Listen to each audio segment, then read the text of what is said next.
And I'm now joined by former Mayor of Kilkenny, Martin Brett. Martin, you've been out busy canvassing for David Fitzgerald. How would you assess Fine Gael's performance between the three candidates in this general election? Well, I thought, they were the best based candidates we could get our hands on.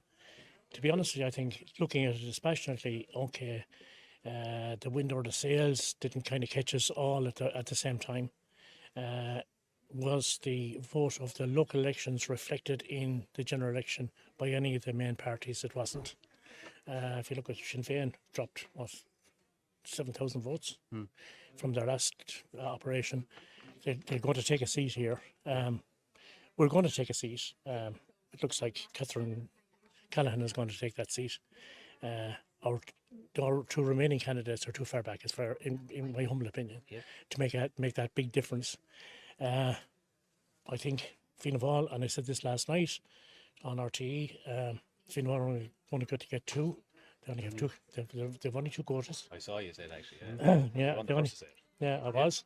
So I said two seats. They won't get a third seat. Okay.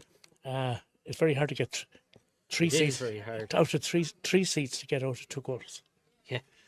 And to be awful honest with it, and you look at them numbers, and I just got to check the numbers there a minute. There's there's a quota and a half of left-leaning candidates behind Patricia Stevenson. Okay, so you wouldn't rule her out completely? I wouldn't seriously rule her out, because in fairness, I said last night on some podcast that for RTE, I said 2 Fianna Fáil, 1 Fine Gael, one Sinn Féin, and a dark horse, and I didn't specify what the dark horse was, but I've been watching her move up the system in a serious way. She's like the Malcolm Noonan of this election. She's the honeypot, for want of a better way of putting it. Transfer-wise, yeah. She's sitting at the moment. She's on 449. She's at picking up 1,900 from transfers from Germany. Started, Yeah, well, so if you pick up that sort of numbers and you see what I'm looking at there, that means that she's in a very good position. Look at this, 1,500. Sorry, 1,000. So she's 2 and 3, 5 and 3 is 8, 4 is 12.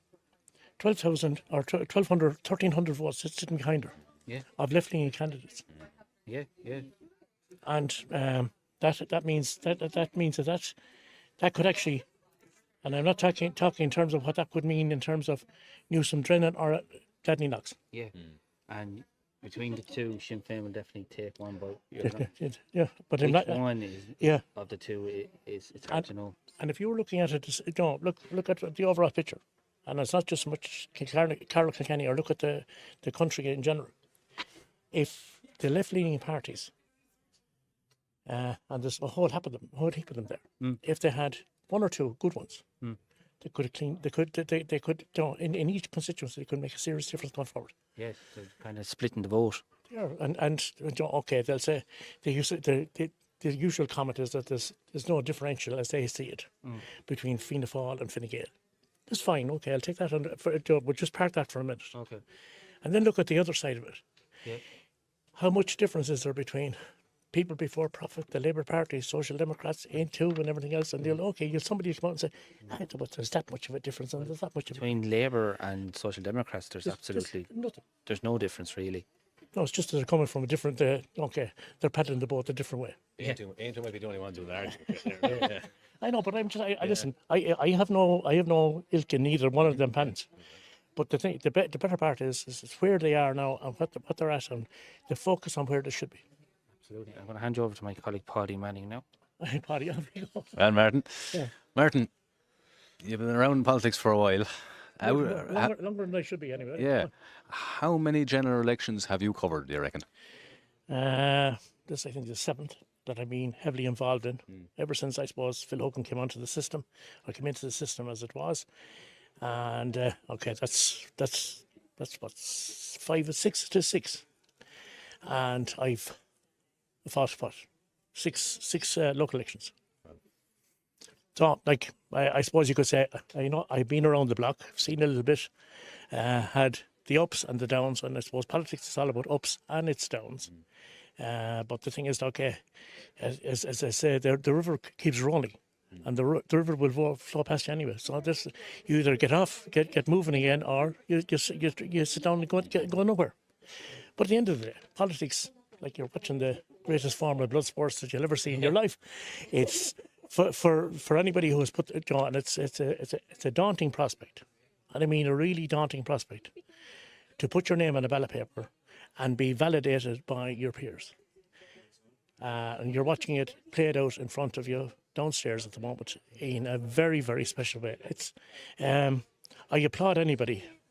John, I haven't put my name on the ballot paper on a few occasions. I applaud anybody who does it. The armchair people who kind of have that attitude, sure, if they did this, they should do that. And, but at the end of the day, if you're in politics, you have to make a decision based on what's in front of you at that point in time. Hindsight is one of the greatest things that you'll ever have in your life. And people say, oh, this is what you should do. But at the end of the day, to have the guts and the ability and the trust of people to make the decision that is correct as you see it at that particular time is a very daunting situation to be in. But it's a beautiful place to be in. And you said this is your 7th general election. What, in all those years, has been your highlight in politics? I suppose, in real terms, like my kid sister went to college with Phil, and I suppose to have been with Phil, and I said this honestly, to be with Phil and watch him grow the system, grow in stature, not in height, but stature as a person, and the commanding presence that man had and still has. And to be awful honest about it, you often heard the story about Michael Collins on the long shadow. Yeah. Phil Hogan has a seriously long shadow, and I tell you, this constituency, this country, is at a serious loss of where that man should be and could be still. Yeah, I suppose it's fair to say I was always in a different camp to Phil. We might have butted heads once or twice. I was like, we were never in the same. Or obviously he's fucking not in the same arena because he's head and shoulders ahead of me politically. But I think we lost out when he lost the commissioner role. And big time. Like when you think of, I put it on squarely at Micheál Martin and Brad Kerr's feet. Oh, I listen, and a little bit of Phil's now as well. But I listen. When your own should stand up for you, that's when you should think about it. And in that case, our own didn't stand up for Phil. Now, when it was subsequently discovered, and the court case was put through, he had done nothing wrong, but nobody apologised to him. Yeah. Now, when I said at his feet, I meant in terms of golf going to an event. Like I can't say, but for the leader, Prime Minister and Taoiseach, or Taoiseach and Taoiseach of your country to essentially politically assassinate the country's commissioner was a phenomenal act of political self-harm, I think. It was wrong. But I still think he's not so much here in Carlow, Kilkenny, but I still think as a political analyst, strategist, and a person with foresight, this country could do with him now. I'll pass back to Paul here.